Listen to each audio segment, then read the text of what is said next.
The sound of Emma Sullivan's heels echoed through the imposing halls of Chicago's Blackwood Tower. Her hands nervously clenched the strap of her bag as she followed Gabriel Blackwood's desk across the 40th floor. The letter he had received a week ago still seemed surreal, a proposal that could change his life completely. "Dr. Sullivan, this way." The secretary gestured toward a mahogany double door. Emma took a deep breath, straightened her navy blue blazer, and entered the room. Gabriel Blackwood stood by the wall-length window, looking out at the city below. At 38, he exuded a presence that made the immense office seem small. When he turned, his grey eyes met Emma's with a disturbing intensity. "Dr. Sullivan, I thank you for accepting my invitation." His voice was softer than she expected, contrasting with his stern appearance. "Please sit down." Emma occupied one of the leather armchairs in front of the glass table. "Mr. Blackwood, I confess that your letter left me intrigued." She chose her words carefully.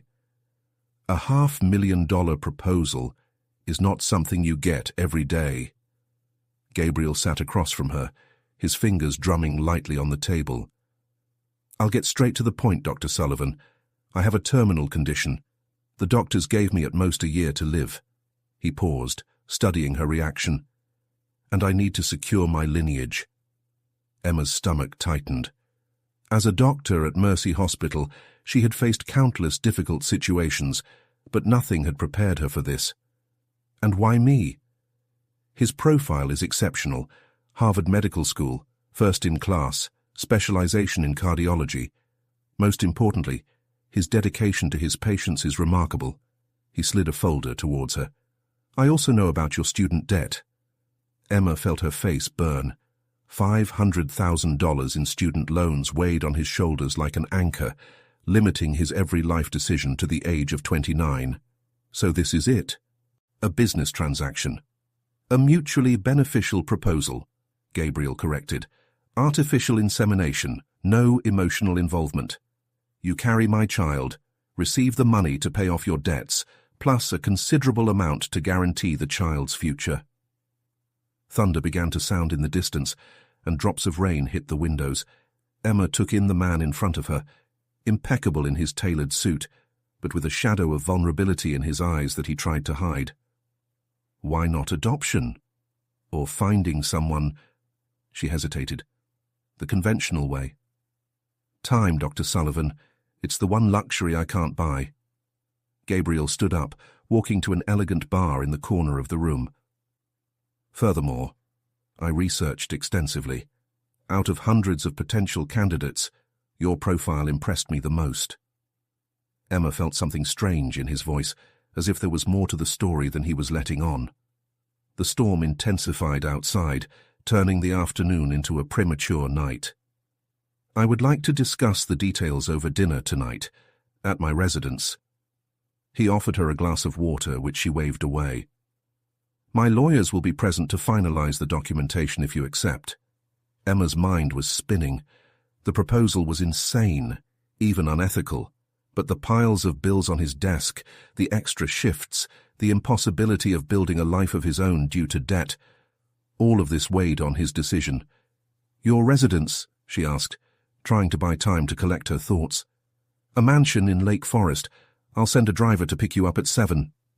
It was not a request, but an affirmation. "Unless you've already decided to decline." Emma stood up, adjusting her posture. "I'll be waiting at 7. When he left the office, the storm had turned into a veritable deluge. As she rode the elevator down, Emma tried to process what had just happened. Gabriel Blackwood, CEO of Blackwood Pharmaceuticals, one of the largest pharmaceutical companies in the country, wanted her to be the mother of his child. Back at the hospital, between appointments and medical records, she couldn't concentrate. Gabriel's words echoed in his mind, along with details that didn't seem to fit together. Why had he chosen her personally? Why the rush to secure an heir, even with a terminal diagnosis? And why did his eyes convey something beyond what his words revealed? At 6:30, Emma was in her small Lincoln Park apartment, staring at her reflection in the mirror. She opted for a simple but elegant black dress. Professional, but not too austere. Her hands shook slightly as she applied discreet lipstick. The intercom rang promptly at 7. The driver, a middle-aged man with a gentle expression, was waiting with a black umbrella.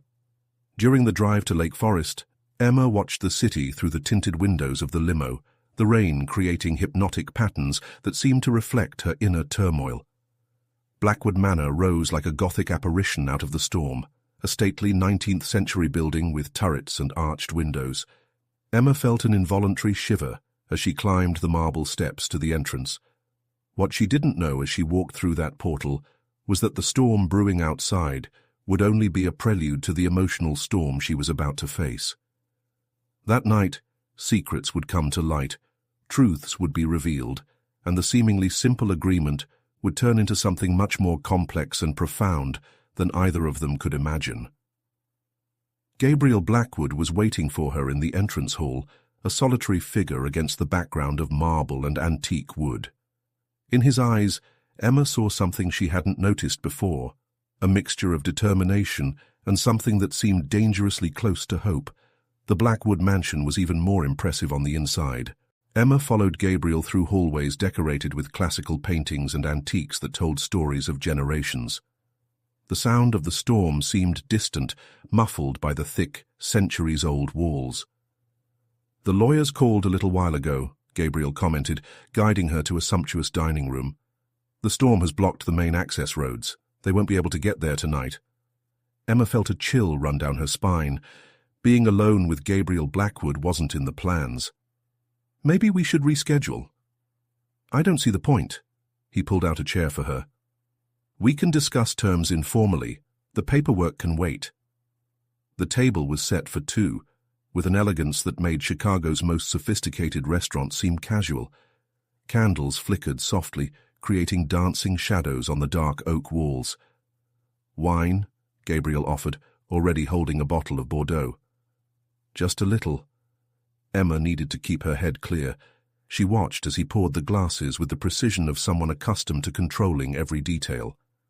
The first course was served by a silent housekeeper, who seemed to materialize and disappear like a ghost.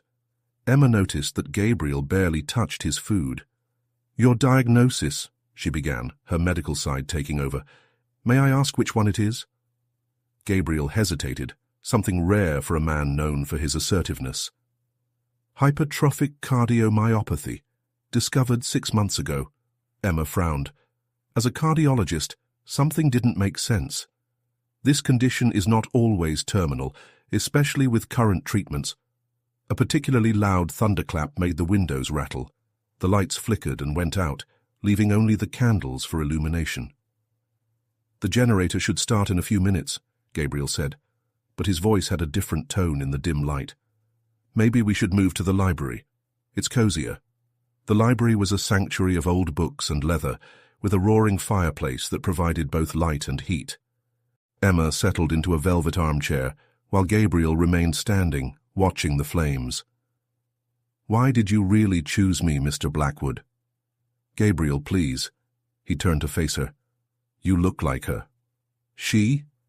"Charlotte, my sister." His voice was full of suppressed emotion. "She was a doctor, too. She passed away 5 years ago, while on duty at Mercy Hospital." Emma felt her heart squeeze. I remember. The emergency room accident. I was in my first year of residency." "I know." Gabriel approached, sitting in the opposite armchair. "I read her statement at the inquest. You were the last person to speak to her." Memories of that terrible night flooded Emma's mind. Charlotte had been kind to her, a scared resident on her first night shift. Hours later, a patient in a psychotic episode attacked the team. Charlotte stepped in front of a nurse, saving her life but losing her own. "You're not dying, are you?" Emma asked softly, the pieces falling into place. Gabriel held her gaze for a long moment. "Not in the way I said. The heart condition is real, but manageable. I use that as an excuse because—" He paused, searching for the right words. "Because I needed a reason to get closer to you." Emma stood up abruptly, anger replacing compassion. So this was all a manipulation? A sick game by a bored billionaire? No! Gabriel also stood up, his mask of control finally breaking.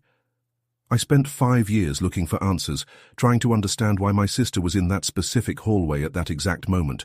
Your statement was the only one that mentioned that she had changed stations minutes before, specifically to guide a new resident. You. The revelation hit Emma like a punch. Tears began to form in her eyes. I've been carrying this guilt for 5 years. If she hadn't tried to help me... It's not your fault, Gabriel approached, his voice gentle. Charlotte always put others first. That's who she was. A heavy silence filled the library, broken only by the crackling of the fireplace and the distant sound of the storm. Emma felt the world spin with the weight of the revelations. Why this proposal, then? Why not just talk to me? Gabriel gave a sad smile. How would I explain it? Hello. I'm the brother of the doctor who died protecting you, and I've spent the last few years observing your career from afar. Besides, he hesitated. I saw how you became the same kind of doctor she was, dedicated, compassionate, putting your patients above all else, even at the expense of your personal life. Emma realized she was shaking, not from fear or anger, but from an emotion he couldn't name. What about the baby? Was that part a lie too? No. Gabriel took another step closer. I want a child, and I want it to be with someone who carries the same values that my sister had. Someone like you. At that moment, the lights came back on, but neither of them moved. They were caught in a moment of raw truth, where masks and pretexts had been cast aside. The proposal still stands, Gabriel said softly, but now you know the whole truth. The choice is yours. Emma looked at the man in front of her, seeing beyond the powerful billionaire for the first time. He saw someone marked by loss, searching for connection and meaning, and perhaps, just like her, looking for redemption. The storm continued outside, but inside the library, something had changed. The agreement that began as a cold transaction had transformed into something much more complex and human. And as Emma considered her response, she realized that tonight had changed not only her perspective on Gabriel Blackwood, but also on herself. Emma stayed up all night after returning from the Blackwood mansion, replaying every moment of the conversation in the library. The revelation about Charlotte had unearthed memories she had tried to suppress for years. Now, sitting on her morning shift at Mercy Hospital, every hallway seemed to carry the weight of that fateful night. Dr. Sullivan, a nurse, brought her back to the present. We have an emergency in room 204. Focusing on her work, Emma crossed the halls with determined steps. His mind, however, remained divided between the present and the revelations of the previous night. The patient was an elderly man with cardiac symptoms, ironically, the same condition that Gabriel had claimed to have. After stabilizing the patient, Emma found a moment of stillness in the doctor's room. His cell phone showed 3 unread messages from Gabriel. I understand if you need time to process everything. The proposal remains valid, without pressure. Would you like to have dinner again? No pretexts this time. His hands hovered over the keyboard, uncertain. The truth was that despite the initial manipulation, something in Gabriel's vulnerability had touched a part of her that had remained dormant since Charlotte's death. Emma? Dr. Marcus Richardson, Chief of Cardiology, interrupted his thoughts. You seem distant today. Rough night, she replied vaguely, putting away her cell phone. Listen, Marcus approached, his expression serious. I received an interesting call from Blackwood Pharmaceuticals this morning. They want to make a substantial donation to our cardiac research wing. Emma felt her stomach drop. Dr. Richardson, And interestingly, he continued, they specified that they would like you to lead the new research program. I didn't ask for this, Emma protested, feeling suddenly exposed. Actually, I need to tell you something. The emergency beep sounded, interrupting the conversation. Emma rushed to the emergency room, grateful for the interruption, but aware that her life was quickly becoming more complicated. In the emergency room, a young woman had been brought in with symptoms of heart failure. As she worked to stabilize her, Emma couldn't help but think about Charlotte. Would she have felt the same urgency, the same determination to save lives until her last moment? Hours later, exhausted after a double shift, Emma finally responded to Gabriel's message. "We need to talk, but not at the mansion, neutral ground." The response was almost immediate. "I know a place. Tomorrow, 7 p.m. I'll send you the address." The location chosen by Gabriel surprised Emma. It was a small cafe in Wicker Park, far from the corporate world he inhabited. When she arrived, he was already there, wearing jeans and a casual shirt, a strikingly different view from the intimidating executive she had met. "I know about the donation." Emma got straight to the point, sitting down. "I didn't have to do that." "It wasn't an attempt to buy you," Gabriel replied, his voice calm. "Cardiac research has always been important to Charlotte. I thought it would be a fitting way to honor her memory." Emma studied his face, looking for signs of manipulation, but found only sincerity. "Why didn't you tell me about her from the beginning?" "Scared," he admitted, surprising her with his honesty. "Afraid that you would just see me as the distraught brother who couldn't get over his loss. Afraid that the truth would drive you away." The barista brought their orders, a double espresso for him, chamomile tea for her. The familiar aroma of coffee filled the space between them. "I spent 5 years blaming myself," Emma confessed. "Every time I lose a patient, I think about her, how she died protecting people like me." "And I spent 5 years trying to find purpose after her," Gabriel replied. "Charlotte was the only family I had left. When I lost her—" He trailed off, searching for the right words. "I realized I had wasted so much time just focusing on building an empire." Emma felt her defenses begin to give way. The pain in his voice was real, as was his search for redemption. "And now? What do you really want from me?" "The truth?" Gabriel looked her in the eyes. "I don't know for sure. The baby plan started as an excuse to get closer, but—" He hesitated. "The more I get to know you, the more I realize that Charlotte was right about one thing. Sometimes the most unlikely people can become family." Emma's cell phone vibrated, a message from the hospital. She ignored her, focused on the moment. "I can't promise anything," she said finally. "But maybe we can start again. No lies, no manipulations." "That's all I ask," Gabriel replied, a genuine smile lighting up his face. When they left the cafe, the Chicago night was surprisingly bright. Emma looked up at the stars, thinking about how life could change so drastically in just a few days. The guilt he had carried for so long began to feel a little lighter, as if Charlotte, somehow, had orchestrated this meeting from beyond the grave. In the taxi home, Emma reread the message from the hospital, a patient asking for her. The same one I had treated earlier, with heart problems. Maybe it was time to stop running from the ghosts of the past and start building something new. His phone vibrated again. "Gabriel, thank you for today. Charlotte would have loved to meet the doctor you have become." Emma smiled, feeling a mixture of melancholy and hope. The future was still uncertain, but for the first time in a long time, she was no longer running from him. Emma looked at the medical chart in her hands without actually reading it, her mind wandering to the events of the last few weeks. The small office at Mercy Hospital, which had once felt suffocating under the weight of its debts, now carried a different atmosphere. The white walls were the same, but she had changed.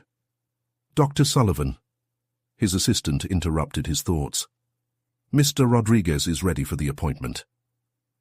While examining her patient, Emma noticed how her professional focus remained unwavering despite the turmoil in her personal life. It was something he had learned from Charlotte, even in the brief time they lived together, the ability to remain there for those who needed care. After work, he found a box on his desk. Inside was an old photo album and a note from Gabriel. "I found this in Charlotte's belongings. I thought you might like to see it." Emma's hands shook as she opened the album. There was Charlotte, beaming in her white coat, surrounded by residents at Mercy Hospital. In one of the photos, Emma recognized herself, looking young and scared on her first day of residency. He didn't remember the photo being taken. His phone buzzed with a message from Gabriel. "Did we have dinner today? There are more things I need to tell you." The chosen restaurant was on the Gold Coast, a discreet but elegant place. Gabriel was already there when she arrived, absent-mindedly stirring his sparkling water. "I found something in her diaries," he said once Emma sat down. "Charlotte kept a log of all the residents she mentored. There were several pages about you." Emma felt her heart squeeze. What did she write? Gabriel took a small notebook from the inside pocket of his jacket. She wrote, "Emma Sullivan has something rare in such young doctors, the ability to see beyond the symptoms, to see the person behind the patient. She reminds me of myself, perhaps too much." Tears formed in Emma's eyes. "She barely knew me." "Charlotte had a gift for reading people," Gabriel smiled softly. "She was the one who convinced me to transform the company into something more than a business. We started the line of research into accessible treatments because of her." The waiter brought the dishes, giving Emma a moment to compose herself. "Is that why you want me to lead the new research program?" "Partially," Gabriel admitted, "but mostly because you have the same vision she did. I saw your articles about making heart treatments more accessible." Emma played with her food thoughtfully. "You know, I've been thinking a lot about your original proposal, about the baby." Gabriel froze with his fork halfway to his mouth. "Emma, there's no need." "No, let me finish," she interrupted him gently. "At first, it seemed like a cold transaction, a solution to my debts. But now—" She hesitated, searching for the right words. "Now I see there's something bigger going on here. Like Charlotte connected us for some reason." The silence that followed was filled with unspoken possibilities. Gabriel finally set down his silverware, his eyes meeting hers with intensity. "I don't want you to feel obligated to anything," he said softly. "The debts, the research program, all of this can happen independently of any other decision." "I know," Emma replied, "but what if I wanted to? Not as a transaction, but as a possibility." The moment was interrupted by the sound of glass breaking on a nearby table. When the commotion passed, something had changed between them. The previous tension was replaced by something softer, more hopeful.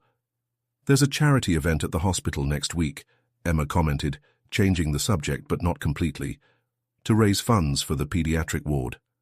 Would you like to accompany me?" The words came out before Gabriel could think much about them. "Like your—" "What exactly?"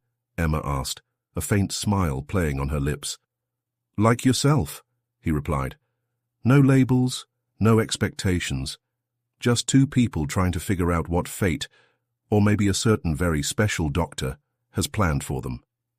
At the end of the evening, as they walked along the shore of Lake Michigan, the gentle Chicago wind playing with her hair, Emma found herself smiling more than she had in years.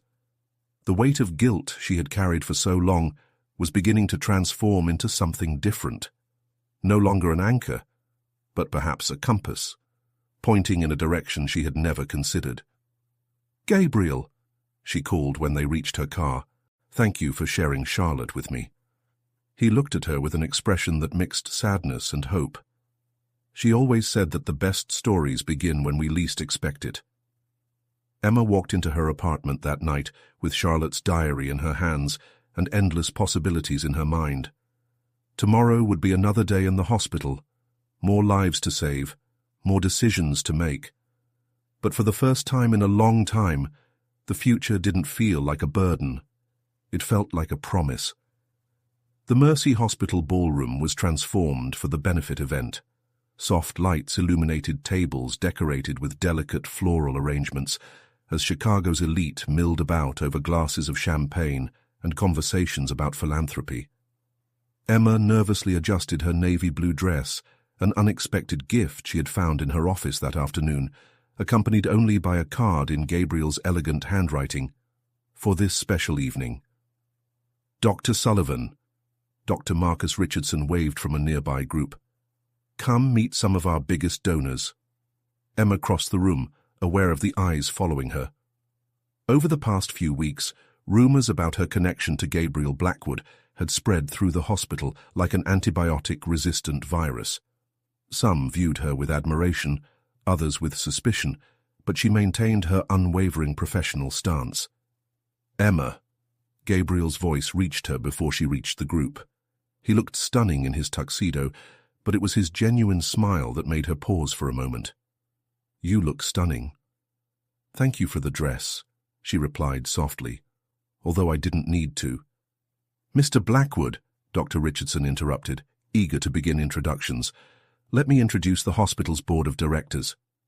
For the next hour, Emma watched Gabriel in his element, deftly navigating between conversations about donations and future projects.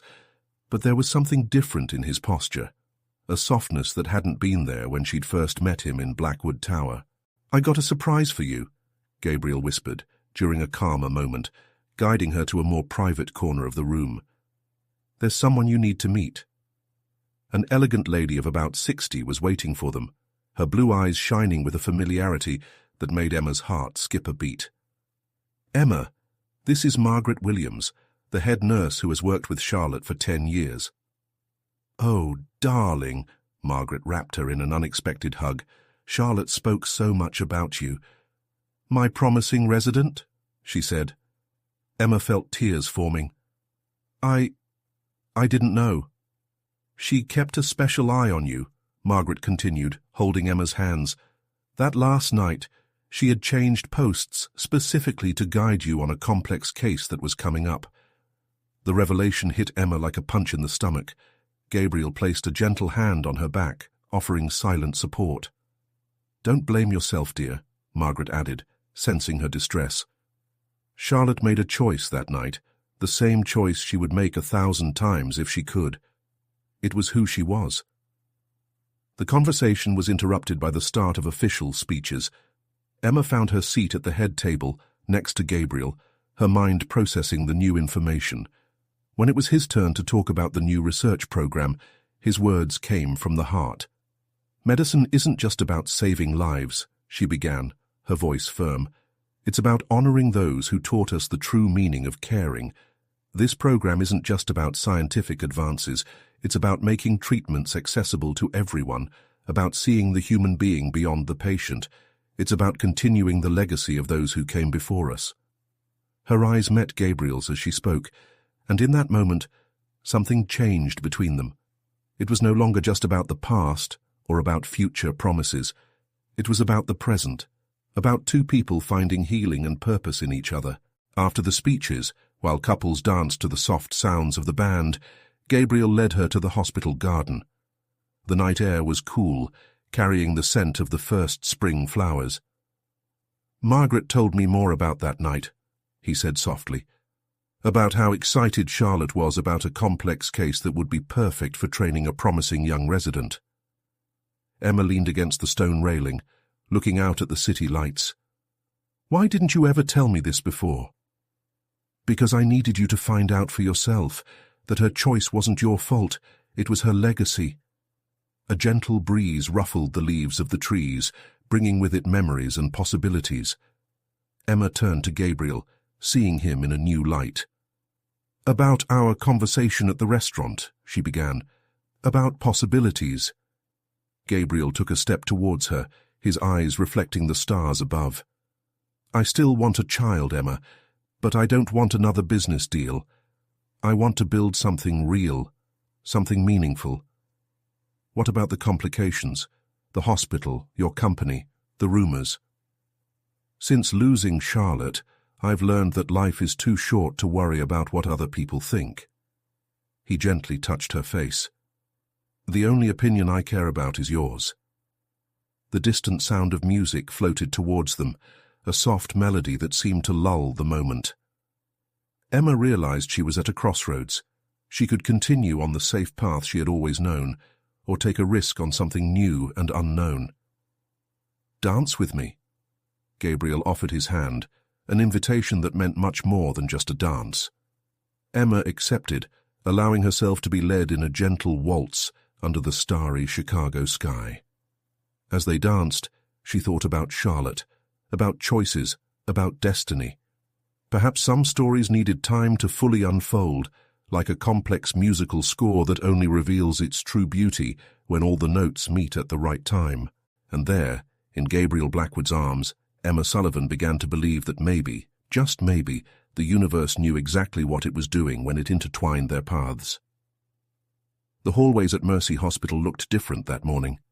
Emma walked with light steps, her mind divided between the charts in her hands and the memories of the previous night in the hospital garden. The familiar weight of her stethoscope around her neck served as an anchor to reality, reminding her of her responsibilities. "Dr. Sullivan," a familiar voice called out to her. It was Claire Matthews, his favorite resident, running toward him with wide eyes. "We need you in the ER, complex cardiac case." Emma's medical instinct immediately took over.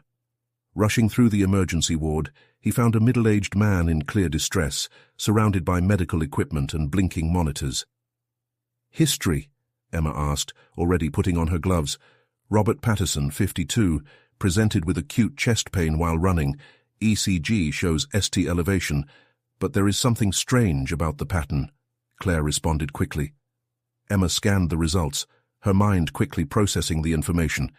It was exactly the kind of case Charlotte had mentioned, the one she wanted to use to train a young resident that last night. The irony did not go unnoticed. "Claire, what do you see here?" Emma pointed at the monitor, instinctively assuming the mentor role that Charlotte once held. As they worked to stabilize the patient, Emma felt a strange sensation of déjà vu. But this time, it was different. She was no longer that scared resident. She was the doctor Charlotte had predicted she would become. Hours later, with Mr. Patterson stable and transferred to the ICU, Emma found a moment of tranquility in his office. His phone vibrated with a message from Gabriel. "Lunch? I have news about the research program." They met at a small restaurant near the hospital, a discreet place where doctors and nurses used to escape during their breaks. Gabriel was already there, his impeccable suit contrasting with the casual surroundings. "The board has approved full funding," he announced as soon as she sat down. "The cardiac research program can begin immediately." Emma felt her heart speed up, but not just because of the news. "Gabriel, today I had a case. It made me think about Charlotte, the kind of doctor she wanted me to become." "And what kind would that be?" he asked softly, his eyes fixed on her. "Someone who not only treats patients, but trains the next generation of doctors." Emma paused, collecting her thoughts. "I want to expand the program, not just research, but also training." Gabriel smiled, that smile that she was beginning to know well, the one that reached his eyes. Charlotte always said that true medicine was in the transmission of knowledge. "About last night," Emma began, but was interrupted by the arrival of the waiter. After placing their orders, Gabriel resumed the conversation. "I don't want you to feel pressured. What happened in the garden?" "It was real," Emma added, "and that scares me a little." "Why?" "Because it wasn't supposed to be like this. It was supposed to be a simple business deal, remember? Now there are feelings involved." Gabriel reached his hand across the table, a surprisingly public gesture for someone so reserved. Maybe that's exactly what should happen. Charlotte always said that the best plans are the ones that life changes. Lunch was interrupted by Emma's beeping, an emergency in the ICU. When she got up to leave, Gabriel gently grabbed her arm. "Dinner at my house tonight. No pressure, no expectations. Just us." Emma hesitated for a moment, then nodded. "At 8. Back at the hospital, as she rushed to the emergency room, Emma reflected on how her life had changed in the last few weeks. The debts that once suffocated her seemed less important now, replaced by possibilities she had never considered. The rest of the day passed in a blur of appointments and procedures. When she finally arrived at the Blackwood mansion that night, Emma was exhausted, but strangely energized. The house felt different this time, more welcoming, less intimidating. Gabriel met her at the door, dressed in casual clothes that made him look younger, more approachable. "I thought we'd cook together," he suggested, guiding her into the modern kitchen. Charlotte taught me some Italian recipes when we were younger. The intimacy of the kitchen, the shared ritual of preparing a meal, created a space where unspoken words finally found voice. I found more of her diaries, Gabriel commented as he cut tomatoes. There's an entry about the day you were accepted into residency. She was so excited. Emma stopped stirring the sauce, absorbing the information. She really believed in me, didn't she? As I now believe, Gabriel replied simply. The night progressed with a naturalness that surprised them both. Between glasses of wine and shared stories, the barriers continued to fall. When they finally sat down to dinner, it was no longer the billionaire and the doctor, but just Gabriel and Emma, two people discovering that sometimes the best meetings are the ones that fate silently engineers. About having a child, Emma began, surprising herself with her courage. I still want to explore that possibility, but not like before. Gabriel looked at her intensely. How then? The right way? With time? With feeling? The silence that followed was filled with unspoken promises and endless possibilities. Outside, Chicago continued its frenetic pace, but inside that kitchen, time seemed to have found its own rhythm, marked by the beats of two hearts beginning to synchronize their rhythms. The sound of the heart monitor filled the small procedure room as Emma performed an echocardiogram on her patient, a young dancer with suspected mitral valve prolapse. Her fingers moved with precision over the transducer, but her mind wandered to the previous night at the Blackwood mansion, to the unspoken words that hung between her and Gabriel. Dr. Sullivan? The patient's soft voice brought her back. Everything is fine. Emma smiled reassuringly. Yes, Mary. In fact, the pictures show exactly what we suspected. We can treat this with medication and regular monitoring. After completing the appointment, Emma found Claire, her resident, waiting in the hallway with an anxious expression. The test results from the research program are in, and there's something you need to see. In the laboratory, computer screens displayed preliminary data on the new treatment they were developing, a revolutionary approach to regenerating heart tissue.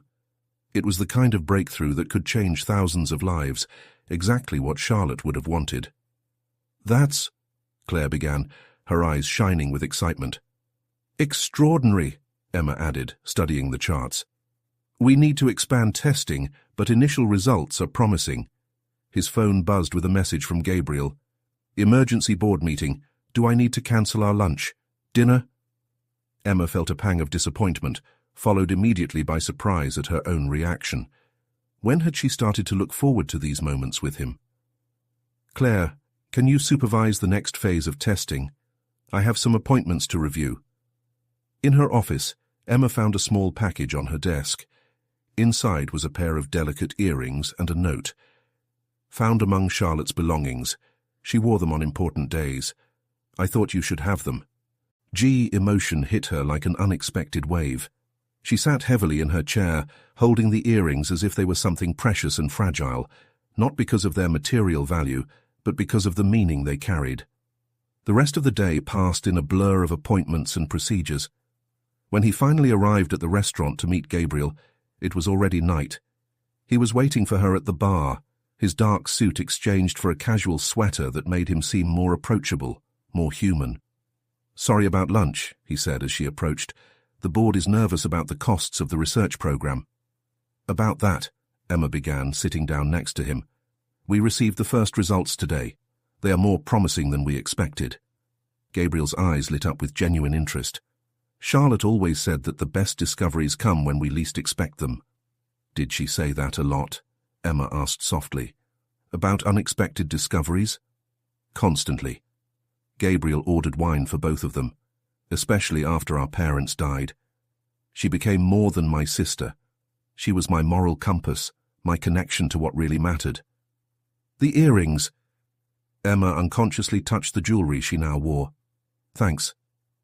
They look better on you than in a box. He hesitated, then continued. I found more of her things. Photos, diaries. Would you like to see them? The proposal hovered between them, loaded with meaning. It wasn't just about memories of Charlotte. It was about trust, about allowing someone into such a personal and vulnerable space. Yes, Emma replied simply. The night was surprisingly warm for Chicago when they left the restaurant. They walked in comfortable silence to the Blackwood mansion, each lost in their own thoughts. In the library, Gabriel removed several boxes from an old cabinet. "I've never shown this to anyone," he admitted, his voice low. "After she died, I kept everything. It was too painful." Emma sat on the Persian rug, surrounded by fragments of Charlotte's life. Photos of her at medical school, at family parties, on shifts at the hospital. In many, she smiled in the way Emma remembered, warm, genuine, comforting. "Here," Gabriel pointed to a particular photo. This was her last Christmas. She had just been promoted to head of residence.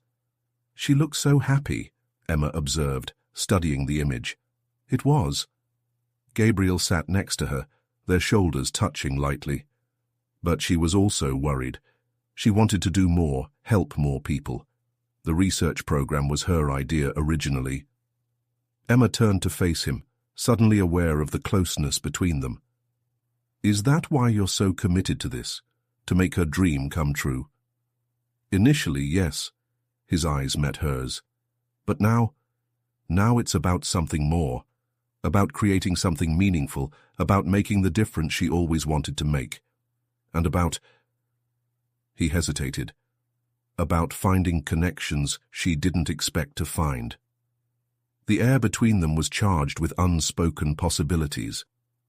Emma felt her heart race, the same kind of feeling she'd experienced before a complicated procedure.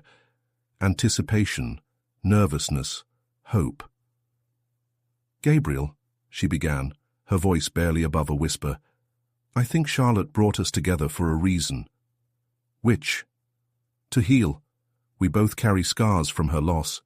Maybe we needed each other to move forward."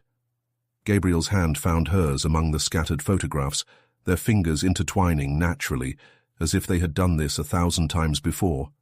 It was a simple gesture, but one filled with promise, of understanding, of possibilities, of a future that was beginning to take shape.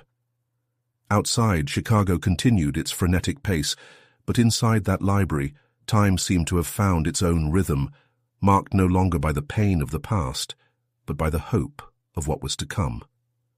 Morning arrived with unexpected urgency at Mercy Hospital.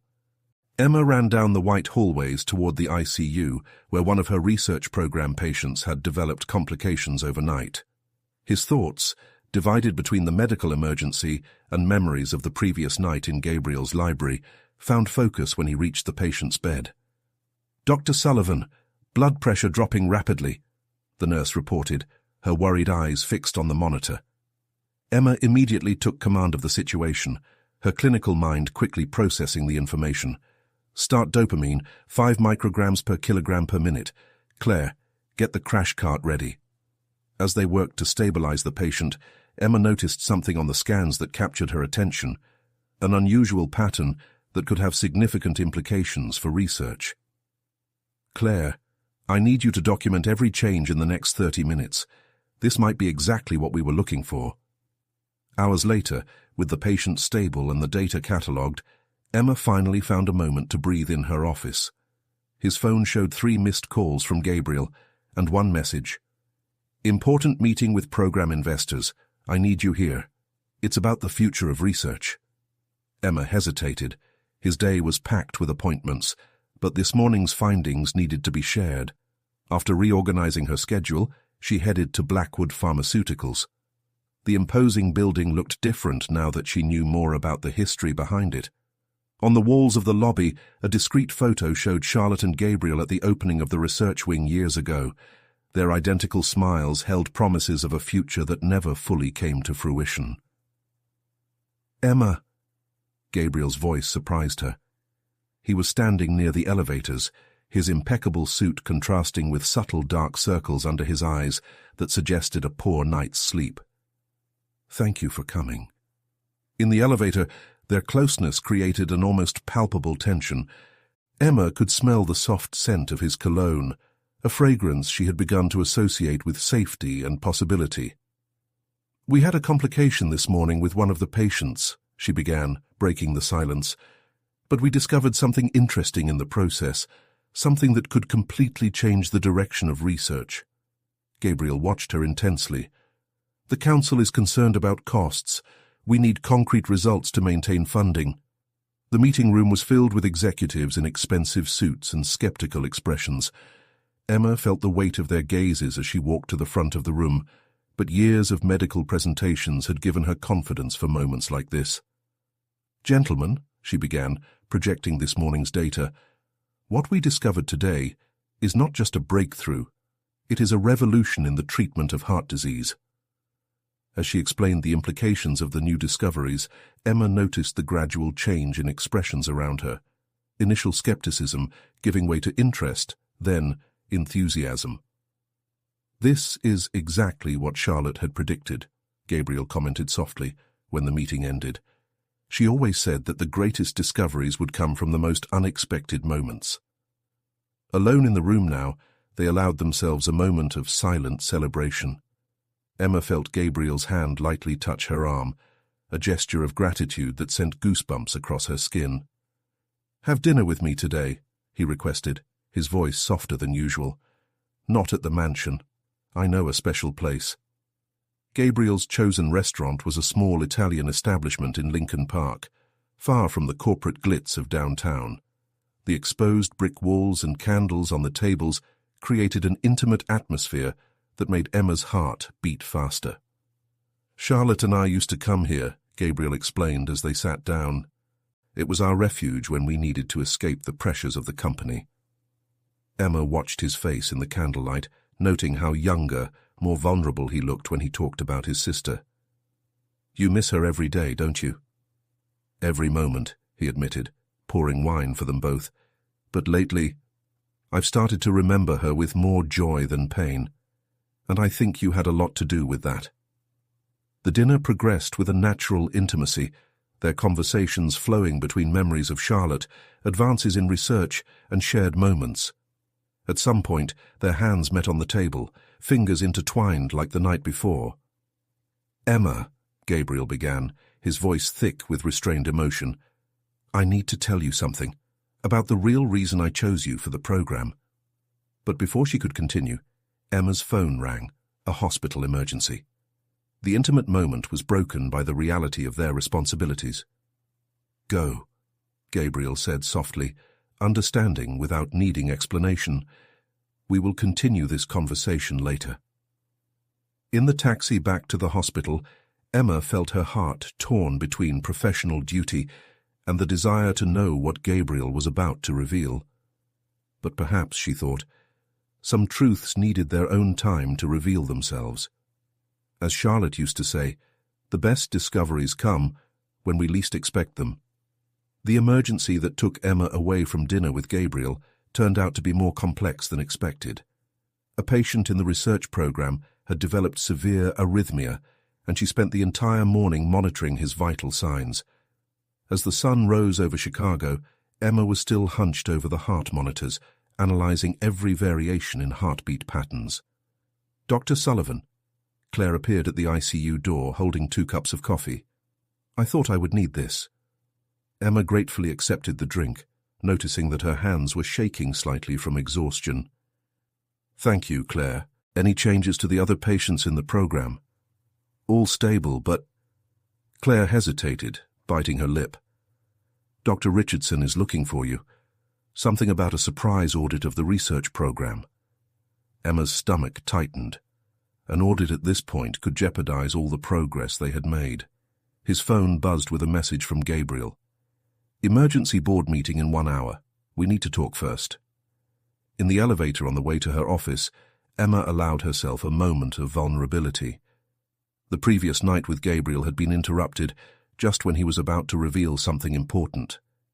Now, with the threat of the audit hanging over them, she wondered if there was time for personal truths.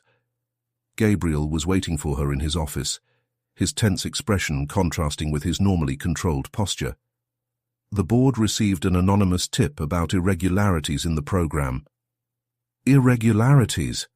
Emma felt her heart speed up. What kind of irregularities? Suggestions that preliminary data were manipulated to secure funding. He ran a hand through his hair, a rare gesture of frustration. Emma, I need to know. Do you trust your entire team? The question hit her like a punch. Absolutely. Claire is exceptional, and each team member has been personally selected for their qualifications and integrity. Gabriel approached, lowering his voice. There is something more. The complaint specifically mentions our personal relationship. They suggest that this compromises the objectivity of the research. Emma felt her blood run cold in her veins. Everything they had built, the program, the research that could save countless lives, and this fragile beginning of something special between them, was threatened. What do we do now? She asked, struggling to keep her voice steady. First, we face the council. Then, he hesitated, his eyes meeting hers with intensity. We finished our conversation from last night. The council room was packed when they arrived. Emma recognized several of the faces from the previous performance, but now the expressions were sterner, more accusatory. Dr. Richardson was present, looking uncomfortable in his ill-fitting suit. Dr. Sullivan, the board chairman began, we understand your dedication to the program, but these allegations are serious.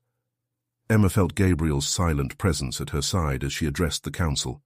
With methodical calm, he began to present each aspect of the research, each protocol followed, each data verified and rechecked. What about your involvement with Mr. Blackwood? A councillor asked directly. How can we be sure this doesn't bias the results?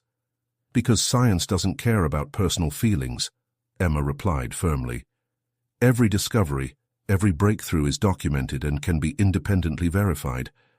But if the board questions my professional integrity, she paused, taking a deep breath, I am willing to step aside from leadership of the program. No. Gabriel's voice cut through the silence that followed. If anyone should step aside, it's me. The show was Charlotte's dream, and Emma is the right person to make it come true. The mention of Charlotte's name seemed to change something in the atmosphere of the room. Several senior advisors had met the late doctor, and their expressions visibly softened. Perhaps, suggested Dr. Richardson, speaking for the first time, we could establish an independent oversight committee while retaining both Dr. Sullivan and Mr. Blackwood in their current roles.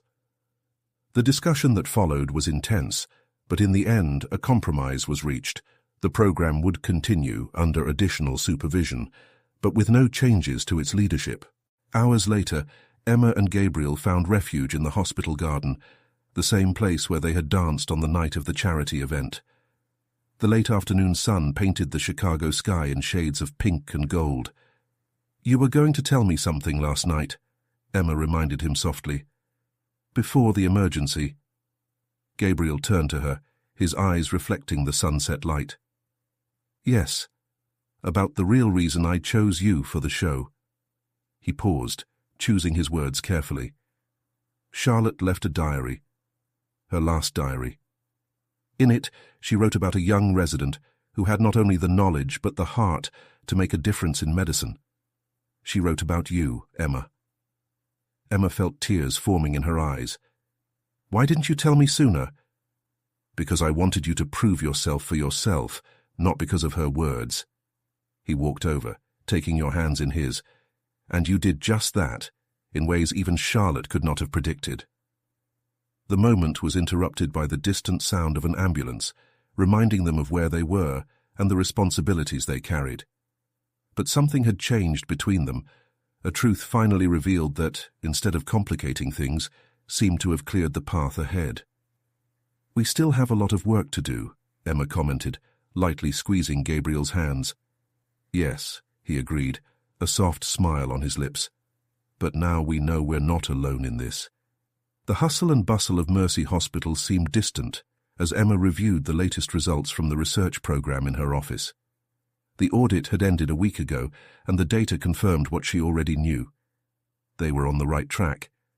Still, something bothered her, a nagging feeling that there was more at stake than just the research. Dr. Sullivan? Claire knocked on the door, holding a folder.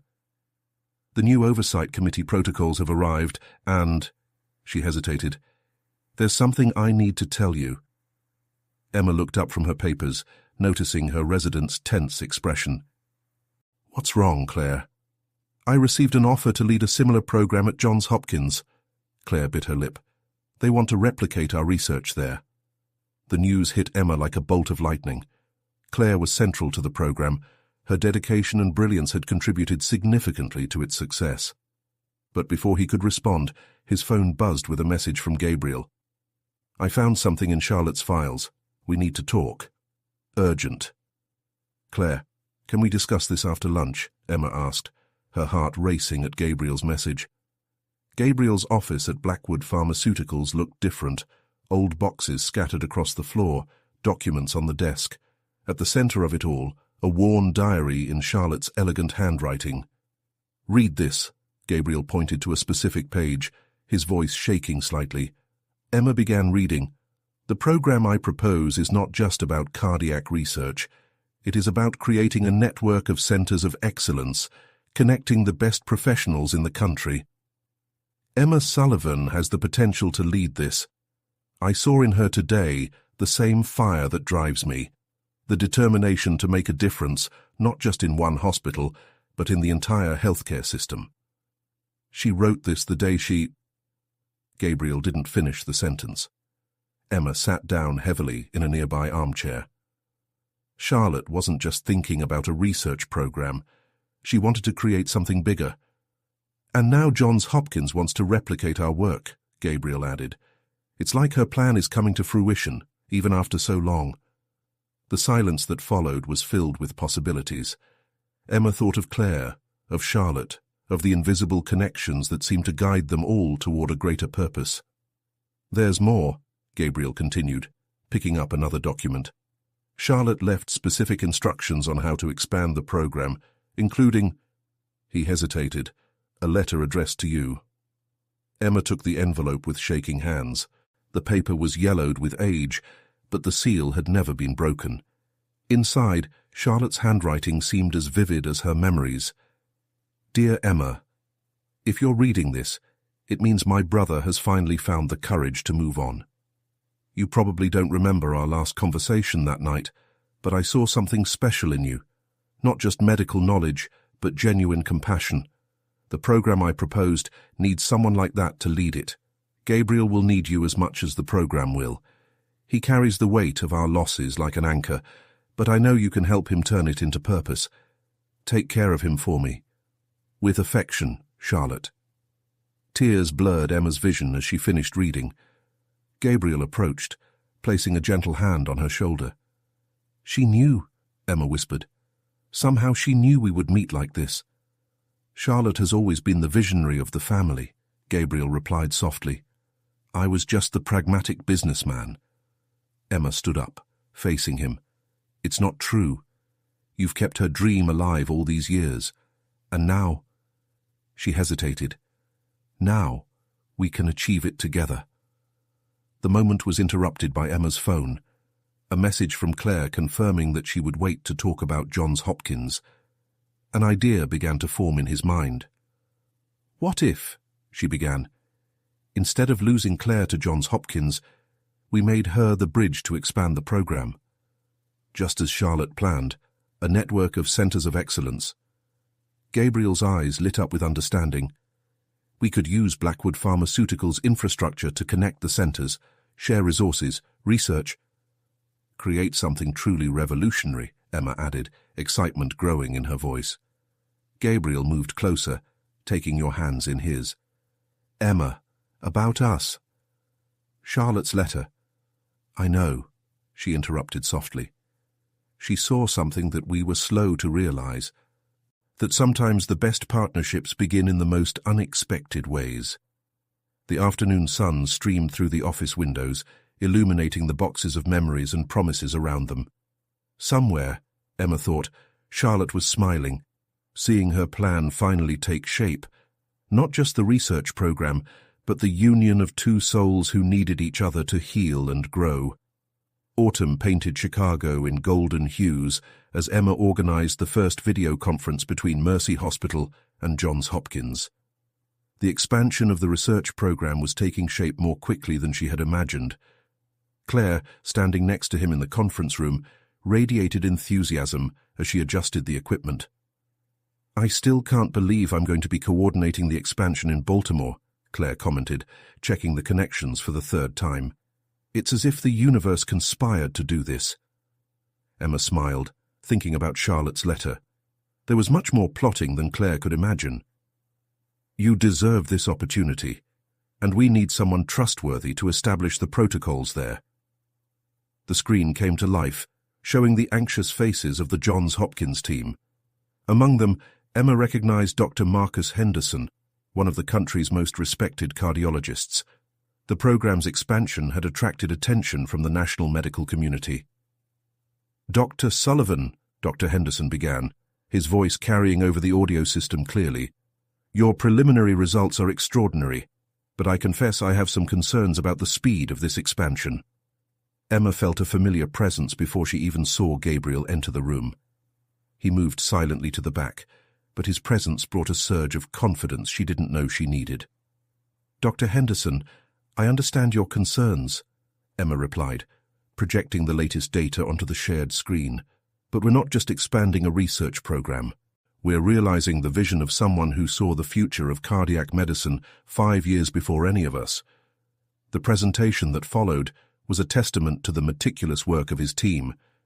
Each slide, each graph, told the story of lives being transformed, of discoveries that could revolutionize the treatment of heart disease. When the conference ended, Claire was practically jumping with excitement. "They loved it. Did you see how Dr. Henderson changed his stance when we showed the results of the regenerative treatment?" "Go celebrate with the team," Emma suggested, noticing Gabriel still standing in the back of the room. "You deserve." After Claire left, Gabriel approached, his strides slow and deliberate. "You were amazing. Charlotte would have been proud." "Sometimes I can feel her here," Emma admitted, organizing her notes, "especially at times like this." "About that." Gabriel hesitated, something rare for him. "I found something else in her files, something that could change everything." Emma stopped what she was doing, her heart racing involuntarily. "What did you find?" "An experimental protocol she was developing. Something so revolutionary, she kept it a secret." He took out a worn briefcase from his jacket. "It was too risky at the time, but with our current technology." Emma took the folder with shaking hands.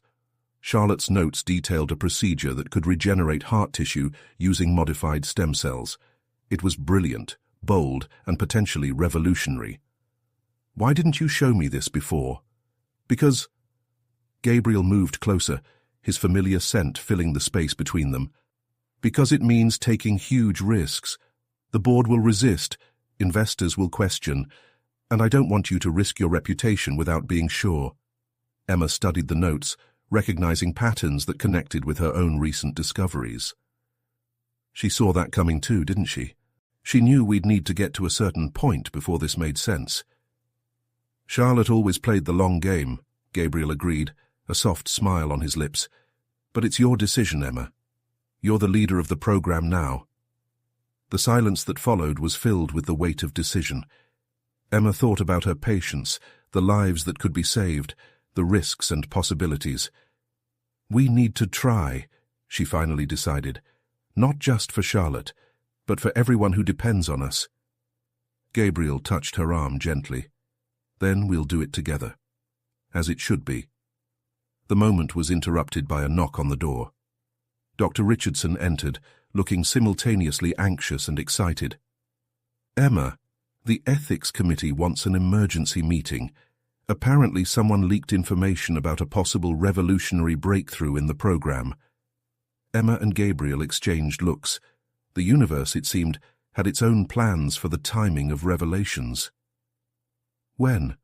Emma asked, already knowing that her night would be long. "In 1 hour. And—" Dr. Richardson hesitated. "They want to see all historical documentation of the program, from its original conception." Gabriel moved imperceptibly closer to Emma, his arm lightly brushing hers in a silent gesture of support. "Maybe," he suggested calmly. "It's time to share the full story." Emma nodded, feeling the weight of Charlotte's legacy stronger than ever. Yes, it's time for all the truths to come out. As they organized the documents for the meeting, Emma couldn't help but think about how each piece of the puzzle was falling into place. The program, the expansion, Charlotte's discoveries, and this indefinable something growing between her and Gabriel.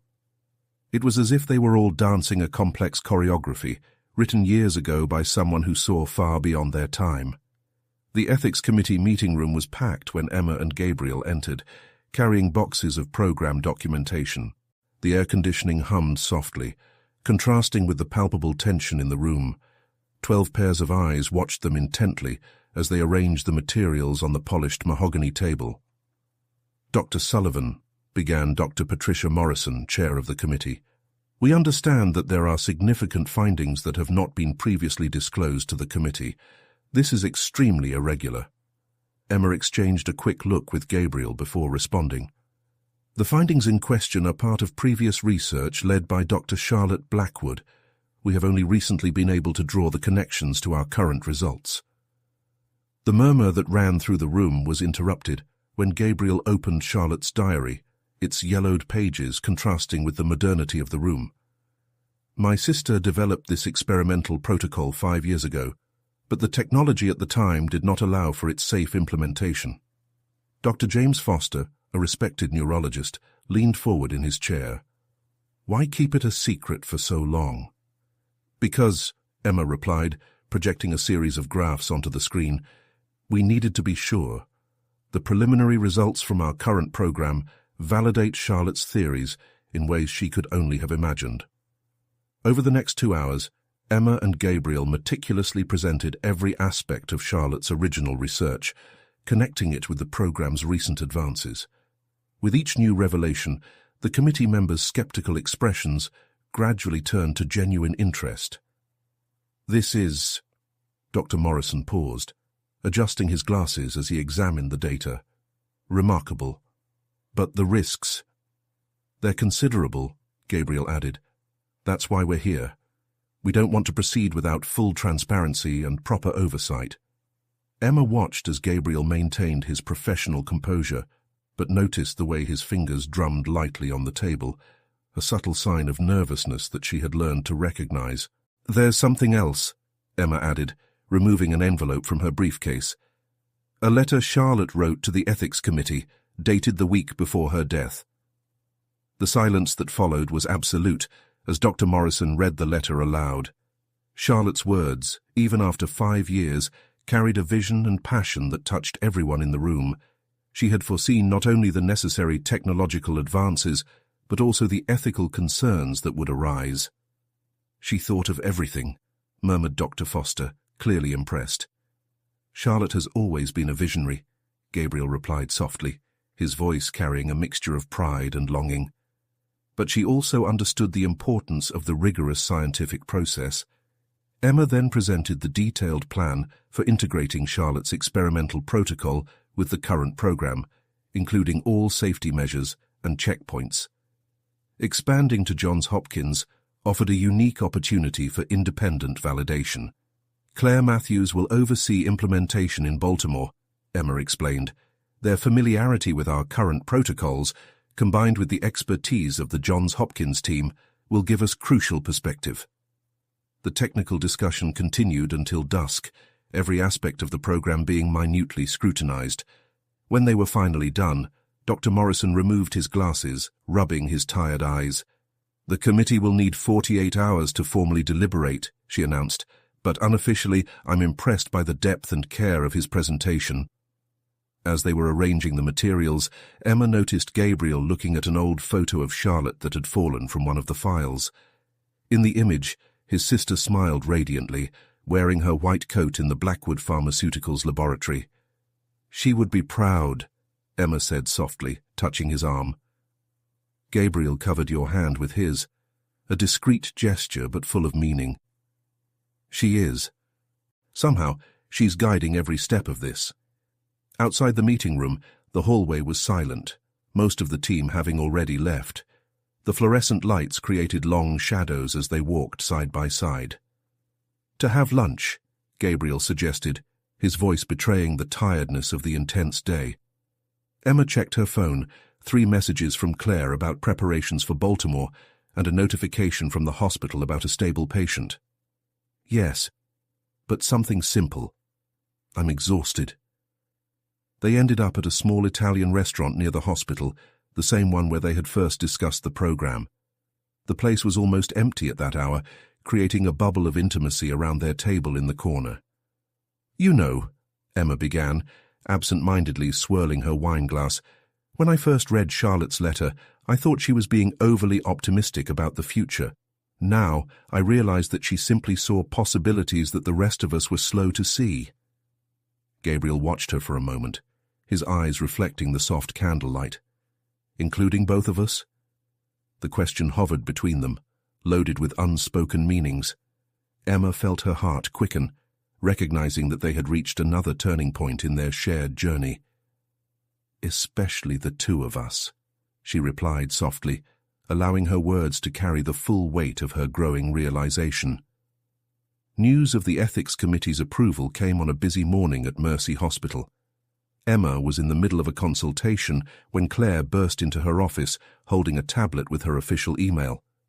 The expansion of the program to Johns Hopkins was officially authorized, along with the implementation of the Charlotte Experimental Protocol. "We need to celebrate," Claire exclaimed, her eyes shining with youthful enthusiasm. "The team is organizing a little get-together at Murphy's after work." Emma smiled, feeling the weight of the last few weeks lift slightly. "Of course, but first I need to finish some reports and—" His phone buzzed with a message from Gabriel. "I found something else in the files. Come to the mansion tonight. It's important." The rest of the day passed in a blur of activity. Emma alternated between consultations, meetings to prepare for the program's expansion, and guidance to the team that would assist Claire in Baltimore. When he finally got a moment to pause, it was already late afternoon. At Murphy's, the atmosphere was festive. The program team had reserved a private area, and the sound of laughter and lively conversation filled the space. Emma noted with pride how her colleagues had become more than a team. They were a family, united by a common purpose. "Dr. Sullivan," Dr. Richardson raised his glass in an impromptu toast, "for making Charlotte's dream a reality." The moment was touching, but Emma couldn't help but feel a pang of anxiety about what Gabriel had found. After an hour of celebration, she quietly said goodbye and drove to the Blackwood mansion. The house was different that night. Soft lights illuminated the path to the entrance, and the aroma of something cooking filled the air. Gabriel was waiting for her in the lobby, wearing casual clothes that made him look younger, more vulnerable. "In the library," he said softly, guiding her through the familiar hallways. The library was also transformed. Dozens of old photos had been arranged chronologically on the tables and walls, telling a visual story that began with Charlotte and continued to the present. "What's all this?" Emma asked, approaching a particular photo that showed Charlotte at her medical school graduation. "Our story," Gabriel replied, stopping at her side. "Not just the show, but how we got here. Look at this." He led her to a series of more recent photos. Emma recognized moments from the past few months: the show's first performance, the charity event, team meetings. In each image, there was something subtle but undeniable: the way she and Gabriel gravitated toward each other, the looks they shared, the synchronicity of their movements. Charlotte wasn't just planning a research program, Gabriel continued, his voice soft. She was building bridges between people, between institutions, between hearts. Emma felt her throat tighten with emotion.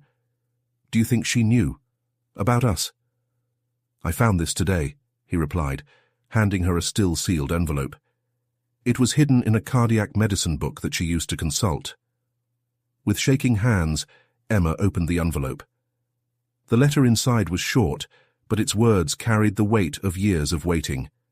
"Dear Gabriel and Emma, if you're reading this together, then my predictions were right. Some hearts need time to find their synchronized rhythm. The show was never just about medical research. It was about healing in every possible way. Care for each other, as I know you will care for my legacy. With love, Charlotte. She knew us better than we knew ourselves, Emma whispered, tears blurring her vision. Gabriel came closer, taking your hands in his. Emma, these last few months, they haven't just been about fulfilling Charlotte's dream. They've been about finding something I didn't know I was looking for. The moment was interrupted by Emma's cell phone ringing, a message from Claire about final preparations for Baltimore. The reality of their responsibilities hung over them, but now it felt less like a burden and more like a shared journey. Dinner is ready, Gabriel commented, still holding her hands. I thought we could talk more about the future. Not just the show, but ours, Emma added softly, finally understanding that some paths, however unexpected they may seem, are exactly where we should be going. The night progressed with a natural intimacy, their conversations flowing between memories of the past and promises of the future. Charlotte's legacy was alive not only in the expanding research program, but in the deep connection she had cultivated between two souls who needed each other to become whole. The morning of the official launch of the program expansion at Johns Hopkins dawned with a different energy at Mercy Hospital. Emma adjusted her navy blazer as she watched the team prepare the video conference room for the simulcast between Chicago and Baltimore. Claire, already at her new post on the East Coast, appeared on the screen making the final technical adjustments. All systems checked, Dr. Sullivan, Claire reported, her face beaming even through the digital connection. The Baltimore team is eager to get started. Emma felt a surge of pride as she saw her former resident taking on her new leadership role so naturally. Charlotte's words from her diary echoed in her mind. True legacy is not just in the discoveries, but in the people we inspire to continue the work. Dr. Sullivan, Dr. Richardson appeared at the door. Mr. Blackwood requests your presence in the lab prior to the presentation. He said it is urgent. The main lab was surprisingly quiet when Emma entered. Gabriel was standing at one of the benches, examining something through a microscope. Hearing your footsteps, he straightened up, a mysterious smile on his face. I needed you to see this first, he said, gesturing to the microscope. Preliminary results of the new Charlotte protocol. Emma leaned over the equipment, her breath catching as she recognized what she was seeing. The heart tissue showed unmistakable signs of regeneration, confirming not only Charlotte's theories, but also validating all the work of recent months. It's real, she whispered, lifting her eyes to meet Gabriel's. It's really working. As she predicted, Gabriel replied softly, moving closer. But there's something else I need to show you. He led her to his office adjacent to the laboratory, where an ancient box rested on the table. I found this last night, sorting through Charlotte's latest files. Inside the box was a yellowed envelope addressed to both of them, along with a small object wrapped in fabric. Emma immediately recognized Charlotte's handwriting. To be opened when the program is ready to fly with its own wings. With shaking hands, Emma unwrapped the object. It was an old stethoscope, visibly well used but kept with care. A delicate inscription was engraved into the metal, to hear not only the heartbeat, but also the stories that each heart tells. It was her first stethoscope, Gabriel explained, his voice breaking. She never went anywhere without it. Emma opened the enclosed envelope, reading aloud. Dear Gabriel and Emma, if you're reading this, it means the show has finally reached the potential it always knew it would have.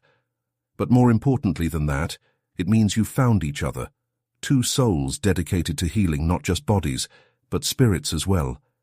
This stethoscope taught me that every heartbeat tells a story.